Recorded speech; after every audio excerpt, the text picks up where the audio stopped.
السلام عليكم ورحمة الله وبركاته. يا أهلا ومرحبا، حياكم الله جميعا مع أخوكم علي مقبول لتوريد زراعة النخيل الحياني في مصر والوطن العربي.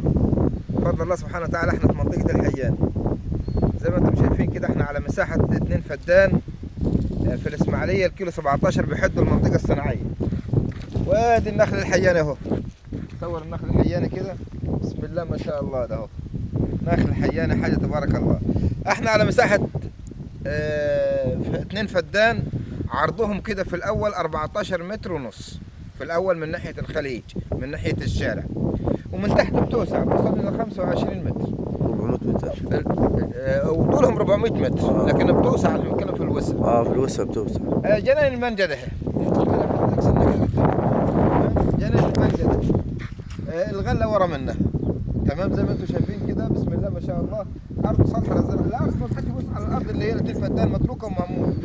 لما تيجي تبص على ارض الجيران هنا، اراضي الجيران هنا حاجه بسم الله ما شاء الله. المانجا وجناين المانجا وزراعات وخضار وطماطم وغله الناحيه الثانيه.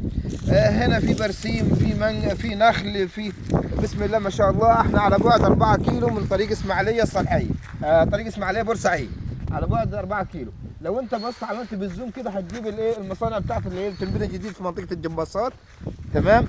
مصانع تركيه ومصانع صينيه، المنطقه كلها بقت يعني بسم الله ما شاء الله، يعني فيها مصانع، ويعني ان شاء الله لها مستقبل في الفتره اللي جايه. زائد ان في شارع من تحت كده، وده احنا جنب الانطره، كوبري السلام، كوبري مبارك للسلام، هذا هو جنب مننا وهو ظاهر اهو، تمام. مكان هنا بسم الله ما شاء الله منطقة سكنية، منطقة يعني سكنية، زائد انها منطقة زراعية. زي ما انتم شايفين حضراتكم، كلنا هنا في المنطقة بنبني بيوتنا على راس اراضينا. ممكن تيجي لحظة كده بعد صور كده، صور كده. البيوت هنا على راس الايه الاراضي هنا على الشارع. ممكن اخد لكم لقطة برضه من على الشارع من بره، تمام. المكان هنا بسم الله ما شاء الله، يعني حي تبارك الرحمن. هنا الكيلو 17 على مدخل خليج الدواغر ان شاء الله. ماشي، هاخد لكم لقطه من بره كده.